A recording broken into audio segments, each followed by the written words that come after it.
ketika instan, bahkan banyak menabrak aturan-aturan. Kami di Partai Demokrasi Indonesia Perjuangan, kami semua petugas partai yang tunduk pada siapa orang yang satya wacana, siapa orang yang menempati antara perkataan sekarang dengan perbuatan dia besok, dengan apa yang dia lakukan. Haji Sudibyo Bincang.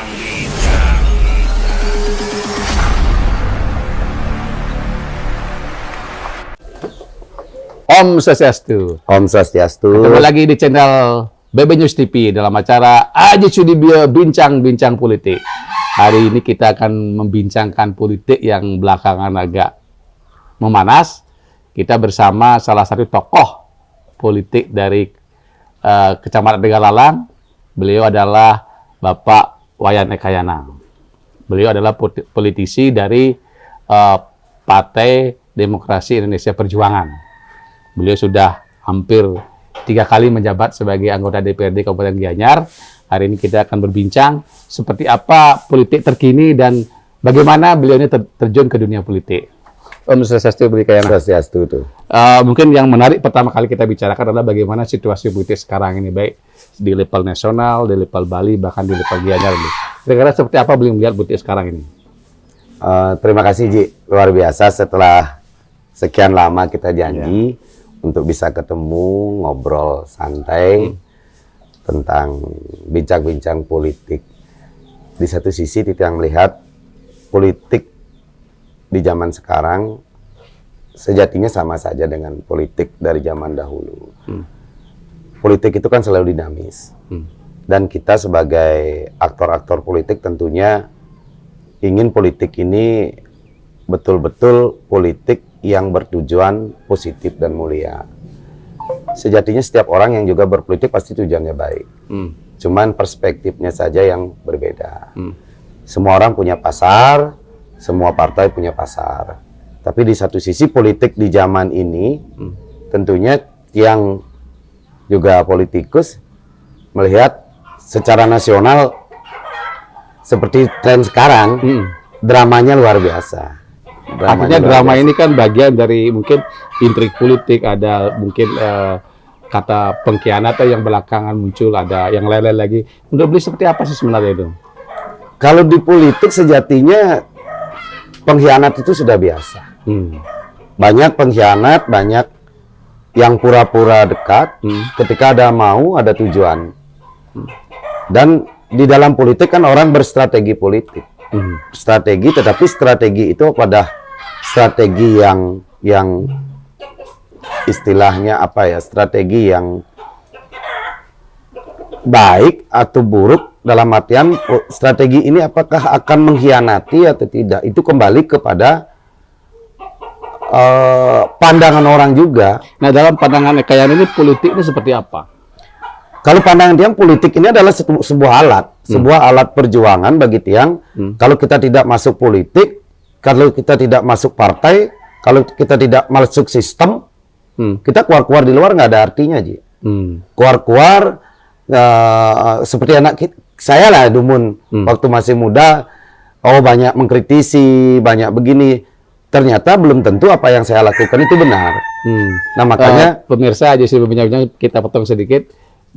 Beli Ekayana adalah tokoh muda yang sejak SMP dulu ya, sudah terjun ke politik. Jadi pengalaman beliau itu panjang di politik, sehingga beliau ini sampai sekarang ini mungkin kita ketahui bahwa dia aktif di bagaimana awal-awal perjuangan Partai Demokrasi Indonesia Perjuangan di Bali. Nah, kira-kira ketika melihat itu ujung politik ini, kira-kira ujung politiknya ini apakah kesejahteraan masyarakat atau kemenangan atau kekuasaan sebenarnya? tentunya kekuasaan itu harus direbut. Di Indonesia kekuasaan itu harus direbut secara demokratis. Ada yang disebut pemilu dengan pesta demokrasi kita. Tapi ketika kita berhasil merebut kekuasaan itu, kita akan apakan? Yang jelas kekuasaan itu akan kita pergunakan untuk menjalankan cita-cita kita. Cita-cita kita dari awal, sama kita mau ke suatu tempat, setelah di sana akan mau apa? Nah, disinilah kekuasaan siapapun di tingkatan apapun, kekuasaan itu harus dipakai betul-betul menjadi alat perjuangan kita untuk satu mensejahterakan masyarakat. Karena tuan kita adalah rakyat. Yang menjadikan kita seperti ini adalah rakyat. Mereka yang berkomitmen pada dirinya ingin menjadi seorang pemimpin tentu ada konsekuensi. Menjadi pelayan. Bukan untuk dilayani. Idealnya. Nah, jangan sampai ketika kita sudah menjadi penguasa, jadi orang, kita menjadi orang yang hanya ingin dilayani. Orang yang hanya ingin dihormati. Tetapi tanpa kontribusi dari kita. Konsekuensinya jelas. Dulu yang pengusaha. Ketika waktu itu punya sedikit, sudah tenang. Sekarang beda. Yang kita ajak bekerja ya perasaan rakyat. Itu. Lalu bagaimana beliau sebagai seorang politikus yang sudah berkecimpung lama menjaga perasaan masyarakat ini? Tentunya kita tidak bisa sempurna. Sebagai makhluk individu dan makhluk sosial, kita sangat banyak kekurangan. Tetapi pada prinsipnya kita selalu belajar. Belajar. Kadang dalam rumah tangga sendiri pun kita tidak bisa memuaskan istri, anak dengan aspirasi, dengan keinginan yang mereka inginkan. Ketika anak kita sekolah, mereka ingin sepeda motor, tapi kita hanya mampu sepeda. Minimal kita sudah memenuhi. Kita mempunyai kemampuan yang sangat terbatas. Nah, disinilah makanya sama dengan konstituen. Ketika kita melayani beliau-beliau, melayani rakyat, ini kan tidak semua kita bisa puaskan.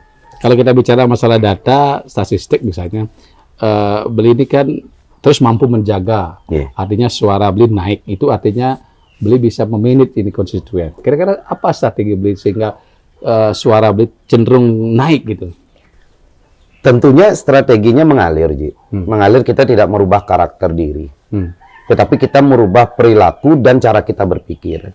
Karena seorang pemimpin adalah seorang yang bukan pekerja langsung mengambil. Tapi pemimpin itu adalah selalu ngomong dan berbicara sesuai arah pemikiran dia yang bisa dikerjakan oleh orang. Nah, jadi bagaimana kalau kita seorang pemimpin kita langsung mengambil? Bukan itu, Ji, menurut Yang. Tapi kita berpikir bagaimana orang ini bisa bekerja dengan benar untuk bisa kita ajak kepada tujuan yang kita rencanakan bersama. Bukan mengelola konstituen, bukan melulu tentang uang. Bukan melulu. Itu uang, kalau uang itu kan urusan ekonomi, Ji.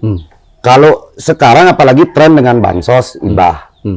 Sejatinya kalau bansos hibah itu kan itu pure pemerintah, tetapi kita memfasilitasi. Tapi dengan praktisisme masyarakat mereka yang cenderung berpikir tentang sesuatu apa yang didapat. Tentunya mereka mendukung siapapun, menjadi apapun, kan ada harapan. Ya cenderung pragmatis itu kan menjadi tantangan bagi beliau sebagai anggota dewan. Sangat. Makanya Titiang dengan tadi apa yang Aji sampaikan, mungkin Titiang bekerja dengan baik.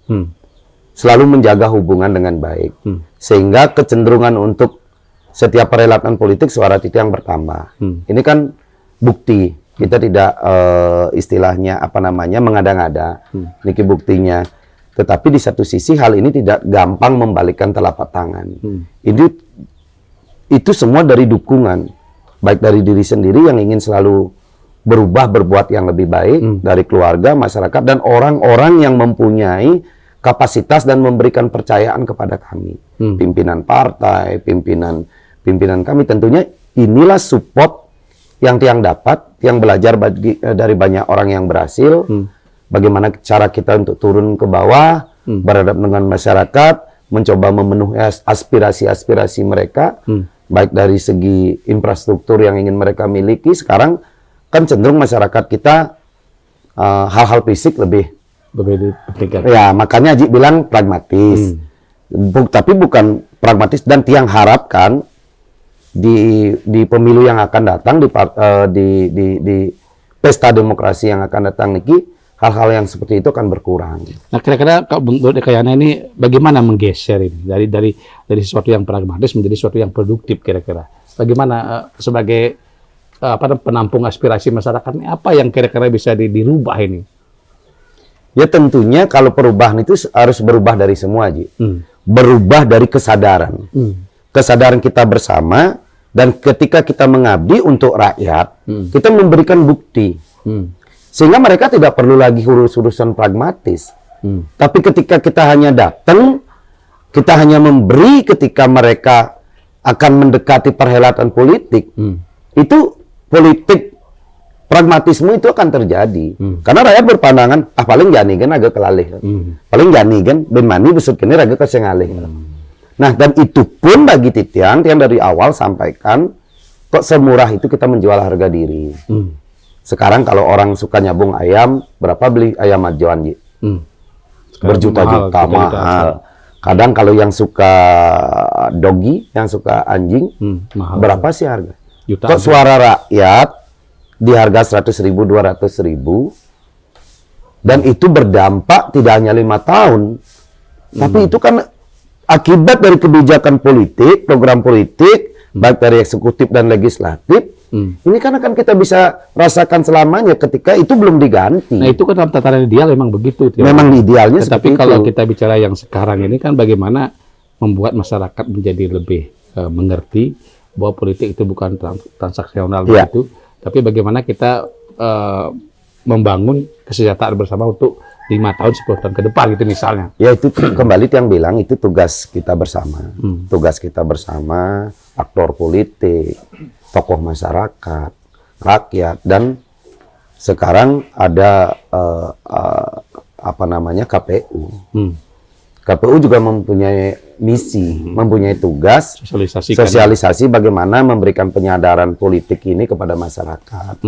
Bahwa kalau di harga misalnya suara konstituen itu hanya 200.000, kita bagi aja berapa sih mereka dapat per hari kali 5 tahun. Itu sangat kecil. Dan akibatnya sangat panjang. Nah sekarang bagaimana caranya itu adalah pertama kami ini tentunya dengan tuntunan tokoh, tuntunan para senior, tuntunan masyarakat, bagaimana sih formula yang kami bisa lakukan untuk turun. Nah tentunya Tiang pun ketika berhadap dengan masyarakat, ketika diundang, ketika kita memberikan bisa tampil di depan publik, tentu kesadaran kita yang bangun. Artinya contoh yang dipentingkan. Contoh yang dipentingkan, kesadaran kita yang bangun. Karena Niki tidak bisa kita seperti tadi sekarang ingin berubah, enggak. Ada proses. Ada proses dan kita tidak intinya proses itu terus kita lakukan. Kalau mau barang ini halus, gosoknya dari amplas kasar, kemudian sampai amplas yang paling halus sehingga hasilnya maksimal. Nah ini ke contoh-contoh nyata dalam kehidupan khususnya kami di Tegalalang yang memang hidup berkerajinan. Kalau kita bicara Mas Tegalalang sekarang kan Pileg 2024 ini kan sudah dekat, mungkin Februari, 14 Februari. Nah kira-kira bagaimana Belia Kayana mempersiapkan diri sehingga bisa mungkin meningkatkan suara dan mungkin terpilih lagi 2024 ini? Ya tentunya yang kembalikan kepada masyarakat. Kiat yang lakukan ya tentunya secara normatif melakukan pendekatan-pendekatan kepada masyarakat baik secara publik dan personal. Tokoh-tokoh baik dari kalangan tua, muda, generasi Z. Karena sejatinya yang kita ingin dapatkan adalah generasi Z ini. Karena kami ingin mereka terlibat langsung di dunia politik. Yang memberikan edukasi, minimal yang memperkenalkan. Berarti Belia Kayana ingin bawa tongkat kepemimpinan estafetnya sudah tentunya partai harus mengkaderisasi sehingga muncul orang di partai itu tidak instan. Ketika instan bahkan banyak menabrak aturan-aturan, ini tidak benar, Ji. Ini pendidikan politik yang tidak akan bagus bagi generasi Tiang, generasi ke belakang, generasi ke depan ini, karena bonus demografinya ke depan ini ada pada generasi Z dan milenial ini. Nah, ini kita takutkan nanti para aktivis, para akademis apa yang nanti diajarkan di kampus, Ji. Nah, kira-kira kalau beli melihat sekarang generasi Z ini khususnya Tegalalang ini sudah ada niat atau animo untuk terjun ke politik misalnya. Sangat besar, Ji. Sangat besar apalagi dengan dunia yang sudah terbuka. Dengan media sosial, sama seperti yang apa kita lakukan sekarang, kita tidak mendatangi mereka, tapi kita memberikan suguhan tiap hari, walaupun hanya seperti ini kan suguhan makan dia. Mereka banyak dapat informasi di sana sehingga kita tidak bisa ngomong bullshit, tidak bisa berbohong di zaman ini. tidak bisa berdrakor gitu loh, Karena- istilah trennya. Ya ini kan memang drakor sudah sedang tren. Iya. Tapi kan memang ke depan itu Tiang melihat memang generasi Z ini memang perlu disadarkan dari sisi politik. itu. Disadarkan. Kira-kira bagaimana beli menggarap suara-suara generasi Z ini mungkin persentase suaranya hampir di atas 50% misalnya. Kalau sekarang pemilih mudanya itu 63%. 63% kan. Pemilih mudanya dari dulu itu kemarin hanya 48%, sekarang bergeser ke 63%. Itu pemilih-pemilih muda. Dan kita tidak hanya mengedukasi, tidak hanya memperkenalkan, tapi mengajak mereka aktif. Aktif, ikut berjuang bersama. Karena ketika mereka berjuang, dia tanya, tujuan lo apa sih mau bergabung? Apa untuk pribadi, masyarakat, atau apa ke depan, atau gepok aja nih kalau halegai, atau apa gitu loh. Tetapi Tiang perkenalkan, kita libatkan dengan skill mereka, dengan potensi sumber daya mereka yang mereka miliki. Tiang lihat, oh ini di sinematografi, oh ini di administratif, oh ini di sosialnya, oh ini di supportnya. Oh, makanya Tiang nak bisa numbang bang yang kejen, nak demen ngarit bang yang sabit. Nah, jadi kita yang harus jeli. Berarti bukan memberi ikan, Mbak ya? Tidak. Tapi memberi kail gitu. Yang coba memberi kail, yang kasih tahu tempat memancingnya di sini, cara memancing seperti ini, apa yang kamu ingin pancing, kailnya ini. Nah, jadi mereka akan ke depan seperti ini. Karena Tiang sadar, Ji, waktu Tiang muda juga sama dengan mereka. Tapi zaman kita kan berbeda, Nah, Ji. karena zaman berbeda ini kira-kira bagaimana? Misalnya kalau Pak Eka Yana dulu terjun ke politik ini kan ada sejarahnya. Iya. Kondisinya juga beda. Beda. Dan kondisi yang sekarang ini dari mana mereka harus mulai ini kira-kira? Menurut Pak Eka Yana? Ya tentunya pertama mereka kan seperti kata Tiang, mereka sudah melihat sekarang di media sosial, di gadget mereka masing-masing. Dan minat, bakat itu akan terbentuk dari situ. Akan terbentuk dan Tiang mengajak mereka, khususnya yang Tiang lakukan, kayak anak-anak dimanapun, Tiang ajak, oh hobinya begini, Tiang ajak. Oh minatnya begini, Tiang ajak. Kemudian perlahan Tiang perkenalkan. Kalau tidak kita sekarang melakukan perubahan, dampak dari apa yang terjadi sekarang, itu akan berakibat untuk kehidupan dan masa depan Anda. Oh, di masa yang 5, 10, 25 tahun ke depan gitu. Nah, yang sekarang saya ingin tanya yang pamungkas ini. Kan Partai Demokrasi Indonesia Perjuangan punya target lah. Artinya target nasional, target Bali, target kabupaten mungkin. Kalau seberapa optimis beli Eka Yana memenangkan mungkin semua ini dari paket mungkin Ganjar Mahfud di tingkat pusat, mungkin di daerah mungkin nanti dari DPRD provinsi, sementara juga di DPRD. Berapa persen kita katakan yang Pak Eka Yana tetapkan untuk daerah Tegallalang? Tentunya kalau Tiang kan tegak lurus. Kami di Partai Demokrasi Indonesia Perjuangan, kami semua petugas partai yang tunduk pada adik-adik partai, tunduk pada ketua umum, tunduk kepada aturan-aturan partai, tunduk pada hasil-hasil kongres dan semuanya. Dan kami ketika berjuang, kami memang butuh target, tetapi target itu akan kami capai ketika kami berjuang dengan keras. Bisa kita menarget, tetapi kenapa kita harus diam? Tidak bisa. Makanya perjuangan kami ini, apapun itu instruksi, walaupun kami dibilang apa, instruksi adalah sebuah jalan hidup kami.